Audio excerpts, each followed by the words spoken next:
तारा एयरको विमान दुर्घटना अध्यक्ष समिति गठन गर्न माओवादी केन्द्रका अध्यक्ष प्रचण्डको माग।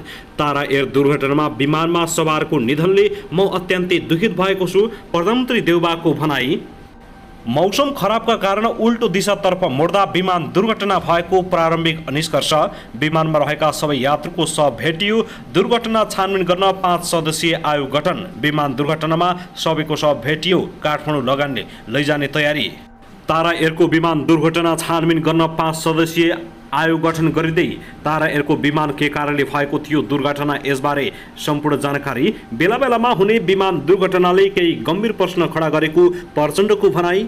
बुबाको अन्तिम फोनबाट आशीर्वाद लिएर उडेका पोखरेल अन्ततः अन्तिम दिन नै भयो। साथै 22 जनाको यत्रतत्र रूपमा मृत्यु, टुक्रै टुक्राको अवस्थामा शव सङ्कलन गरियो। नवनिर्वाचित मेयर बालिन शाहले गरे जहाज दुर्घटनाप्रति दुःख व्यक्त। बालिन शाह र सुनिता डङ्गोलले गरे यस्तो घोषणा। काठमाडौँको पहिले फोहोर नउठाई अरू कुनै पनि काम नगर्ने, खादा र माला समेत नलगाउने, साथै मिडियामा समेत नआउने घोषणा। र अन्ततः बल्ल बाहिरियो तारा एयरवेजको विमान दुर्घटना हुनुको भित्री रहस्य। यस्तो थियो तारा एयरवेज दुर्घटना हुनुको कारण पाइलटले गरेका थिए यस्तो इसारा। अब हेर्नुहोस् पुरा समाचार।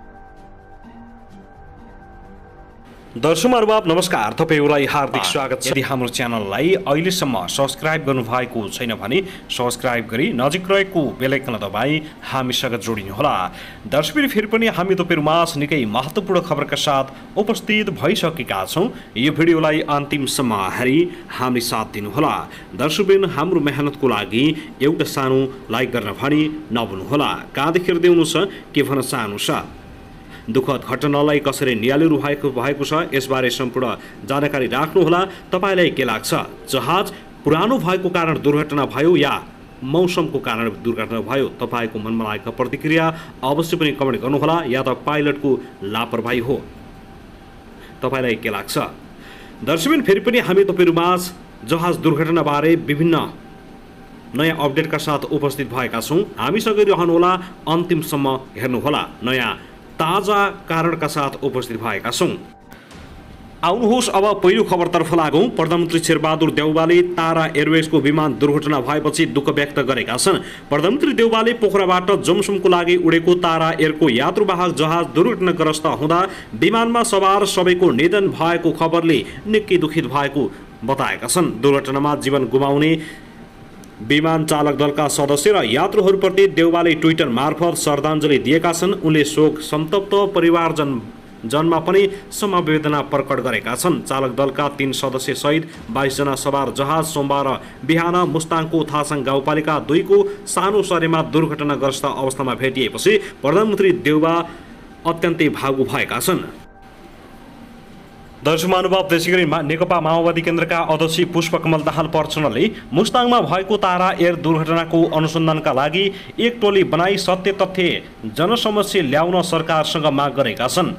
सोमबार एक विज्ञप्ति जारी गर्दै माओवादी अध्यक्ष प्रचण्डले पोखराबाट मुस्ताङ जिल्लाको जोमसोम जाने क्रममा आइतबार बिहान थासाङ गाउँपालिका वडा नम्बर 2 स्थित पटके लेकको सानो सोरेमा तारा एयरवेजको जहाज दुर्घटनाग्रस्त हुँदा चालक दलका 3 सदस्य र 19 जना यात्रुको निधन भएको खबरले मर्माहत बनाएको उल्लेख गरेका छन्। भौगोलिक विकटताका बावजुद नेपालमा हवाई यात्रा सुरक्षित र भरपर्दो हुँदाहुँदै पनि बेला बेलामा हुने दुर्घटनाले केही गम्भीर प्रश्न खडा गर्ने गरेको भन्दै यस प्रकारका दुर्घटनाको कारण पत्ता लगाई आवश्यक सावधानी र सचेतना अपनाउन प्रचण्डले सम्बन्धित सबैमा अपिल गरेका छन्। यसबाट दुर्घटनाको न्यूनीकरण र जनधनको क्षति कम गर्न सकिने विश्वास लिएको उनले विज्ञप्तिमा उल्लेख गरेका छन्। प्रचण्डले दुर्घटनामा परि निधन भएका विमान कर्मचारी र सम्पूर्ण यात्रुहरूप्रति हार्दिक श्रद्धाञ्जली व्यक्त गर्दै शोकाकुल परिवारजन तथा आफन्तजनमा समवेदना समेत प्रकट गरेका छन्।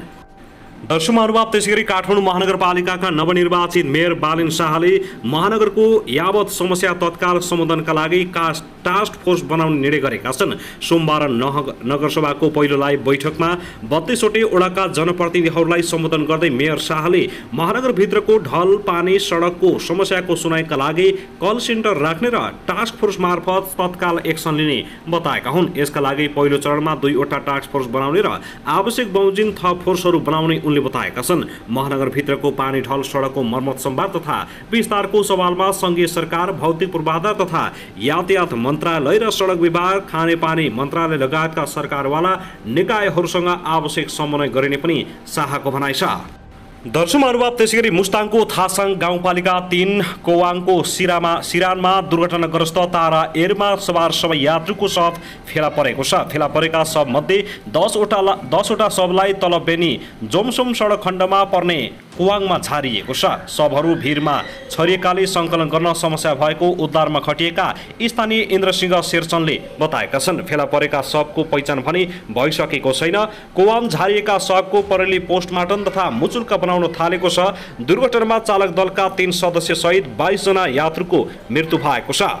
यसैबीच सरकारले आइतबार भएको तारा एयरको विमान दुर्घटनाको कारण पत्ता लगाउन 5 सदस्यीय आयोग गठन गरेको छ। संस्कृति, पर्यटन तथा नागरिक उडान मन्त्रालयले वरिष्ठ एरोनटिकल इन्जिनियर रतीश चन्द्र लाल सुमन अध्यक्ष तथा दुर्घटना जाँच इन्चार्ज रहने गरी आयोग गठन गरेको हो। आयोगका सदस्यमा क्याप्टेन दिपु ज्वारचन, वरिष्ठ मेन्टेनेन्स इन्जिनियर उपेन्द्र लाल श्रेष्ठ, वरिष्ठ मौसमविद मणित रत्न साक्य र मन्त्रालयका प्राविधिक सहसचिव बुद्धिसागर लामी छाने रहेका छन्। समितिलाई दुर्घटनाको कारण पत्ता लगाई भविष्यमा यस्ता घटना दोहोरिन नदिने उपाय सिफारिस गर्ने कार्यदिशा दिएको छ। दर्शक महानुभाव, प्रतिकूल मौसमका कारण तारा एयरको ट्विन अटर विमान दुर्घटनाग्रस्त भएको प्रारम्भिक अनुसन्धानबाट खुल्न आएको छ। नियामक नेपाल नागरिक उडान प्राधिकरणका महानिर्देशक प्रदीप अधिकारीले खराब मौसमका कारण तारा एयरको विमान दुर्घटना भएको जानकारी दिएका छन्। संसदको अन्तर्राष्ट्रिय समितिको आजको बैठकमा दुर्घटनाग्रस्त जहाजका बारेमा समितिलाई जानकारी गराउँदै महानिर्देशक अधिकारीले खराब मौसमका कारण राइट टर्न गर्नुपर्ने जहाजले लेफ्ट टर्न गरेर गएर भित्तामा ठोकेको प्रारम्भिक अनुसन्धानले देखाएको छ। घटनाको जाँचबुझ आयोग गठन गरी थप अनुसन्धान गरेर सत्य तथ्य पत्ता लगाइने महानिर्देशक अधिकारीले विश्वास दिलाएका छन्। घटनास्थल जोमसोम विमानस्थलबाट 8 नटिकल माइल दूरीमा पर्छ। उक्त विमान मुस्ताङको थासाङ गाउँपालिका 2 स्थित सानुसरे भन्ने भिरमा ठोकिएर दुर्घटना भएको अवस्थामा आज बिहान भेटिएको थियो। विमानमा सवार 19 यात्रु र 3 चालक दलका सदस्य सहित 22 जनाको दुःखद निधन भएको छ। पोखराबाट आइतबार बिहान 9:55 बजे जोमसोमका लागि उडेको उक्त विमान उडेको 10:07 जाँदा सम्पर्कविहीन भएको थियो। 5वटा हेलिकप्टरले आइतबार दिनभर खोजी गर्दा पनि फेला नपरेपछि आज बिहान परिचालन भएको संयन्त्रबाट दुर्घटनाग्रस्त जहाज भेटिएको हो।